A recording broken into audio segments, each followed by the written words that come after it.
আমার স্নেহের ছাত্রছাত্রীবৃন্দু সবাইকে আমার সালাম জানাচ্ছি। আসসালামু আলাইকুম। শিক্ষা জাতির মেরুদণ্ড আমরা সবাই জানি, পাশাপাশি এটাও জানি কিছু শিক্ষা জাতির কলঙ্ক। এজন্যই বললাম সুশিক্ষা জাতির মেরুদণ্ড। শিক্ষা জাতির মেরুদণ্ড হতে পারে না। আমরা যারা আলিম প্রথম বর্ষ ভর্তি হয়েছি, অনেকেই ভর্তি হওয়ার পরে ক্লাস করতে চায় না, ভালো লাগে না। কি ক্লাস করবো, পাস তো করবো। শিক্ষাটা নিতে হয় নিজের জন্য। তুমি শিক্ষা গ্রহণ করবা, তুমি বিভিন্ন জায়গায় চলাফেরা করবা, মানুষের সাথে চলাফেরা করবা, কোথাও যদি কোনো চাকরি করো তুমি চলাচল করবা, কথা বলবা। ওই কথা বলার মাঝে তোমার কতটুকু শিক্ষা অনেকেই তোমাকে ফিল করবে। যদি তুমি শিক্ষা অর্জন না করতে পারো, নিজেকে দ্বিধায় পড়বে, লজ্জায় পড়বে, পলায় বলায় থাকবা, কর্মস্থলে পলায় বলায় থাকবা, দেখা না হয়। তাই আমি বলি কি, শিক্ষা অর্জন করতে হয় নিজের জন্য। তুমি পড়বা, তোমার সন্তানকে তুমি পড়াবা, তোমার নাতিনরা তোমাকে পড়াইতে হবে। যখন নাতিন তোমাকে জিজ্ঞাসা করবে, দাদা এটা সূর্য পুটুপুর দিক কেন যায়, এটা ঘুরে কেন, তখন যদি তুমি উত্তর না দিতে পারো, তোমার নাতিন কিন্তু তোমাকে অতটুকু ভালোবাসবে না, দাদা জানে না।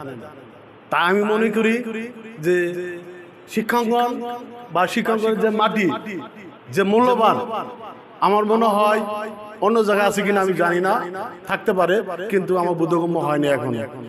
তাই আমি বলবো, তোমরা যারা নতুন ভর্তি হয়েছ, যদি ক্লাস করো, আমাদের এখানে অভিজ্ঞ শিক্ষক এবং সহকারী অধ্যাপক সাহেব আছেন। ওনারা বিভিন্ন জায়গায় ওয়াজ মাহফিল করে আসেন।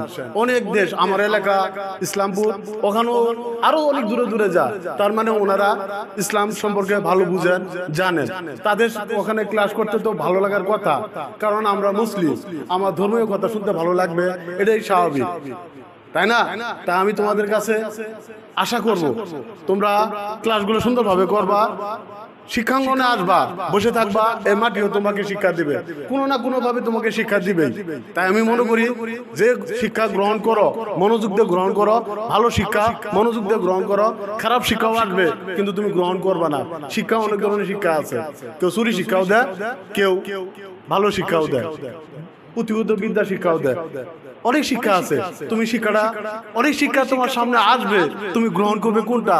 তোমার ভালো শিক্ষা, যেটা তোমার জীবনকে ত্বরান্বিত করবে, উন্নত করবে। যাক, আমি আর কথা বলছি না, আমার ক্লাস শুরু হয়ে গেছে। সবাইকে শুভেচ্ছা এবং ধন্যবাদ জানিয়ে আমার সংক্ষিপ্ত কথা শেষ করছি। আসসালামু আলাইকুম ওয়া রাহমাতুল্লাহি ওয়া বারাকাতুহু।